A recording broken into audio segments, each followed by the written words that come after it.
Long before packed stadiums, televised glory, and gold medals, they were sun-baked arenas, marble heroes, and the pursuit of arete, or excellence. Two events stood at the heart of ancient athletic competition: the discus and the javelin. Simple in design, yet demanding in skill, they were tests not only of strength, but of rhythm, balance, and precision. Fast forward to over 2,000 years, and these same events remain. But the world has changed. Materials, training, technology, even the rules. So what happens when we place the ancient against the modern? This is more than just a comparison. This is a journey through time, to uncover how far we've really come, and what, if anything, we've left behind. And now I turn it over to Justin. Thanks, Justin. Come with me on this journey when we investigate what happens when we evolve from using sticks and stones to using better sticks and stones. Welcome to this documentary where we'll be exploring the techniques and equipment of two iconic sports, javelin and discus, and how they've changed over time. We'll start with the ancient javelin. And here we have an amphora depicting athlete training to throw the javelin as part of the pentathlon. They were typically made of wood. Sometimes they would have a metal tip.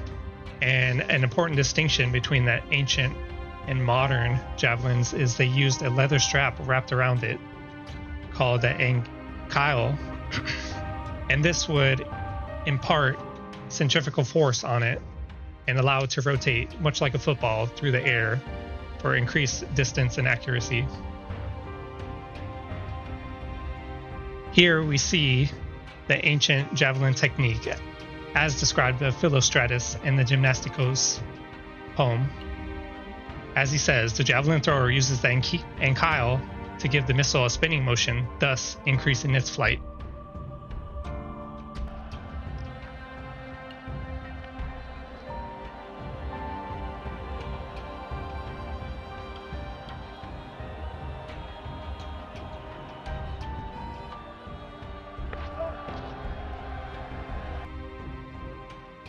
Here we have an example of a modern javelin, and they're typically precisely engineered from aluminum or carbon fiber for maximum aerodynamic effectiveness, and their technique is all biomechanics.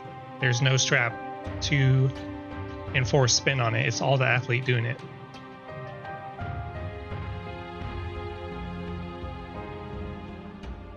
As we see in this clip, this javelin thrower takes a long run, a huge power step, and a controlled release to obtain maximum distance on his throw.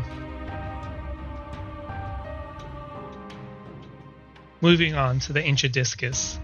Here we have Myron's discobolus, which captures the athlete mid-throw and emphasizes poise over spin. And it's also important to note that ancient discuses varied in weight and size.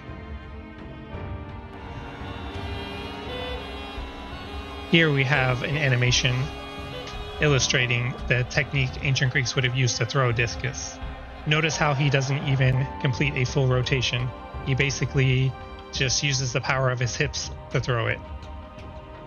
And also of note is in the Odyssey, Odysseus throws a disc farther than any Phoenician athlete, demonstrating both strength and heroic pride. He sees the massive discus and hurls it beyond all the others, a clear sign of how athleticism symbolized power in ancient myth.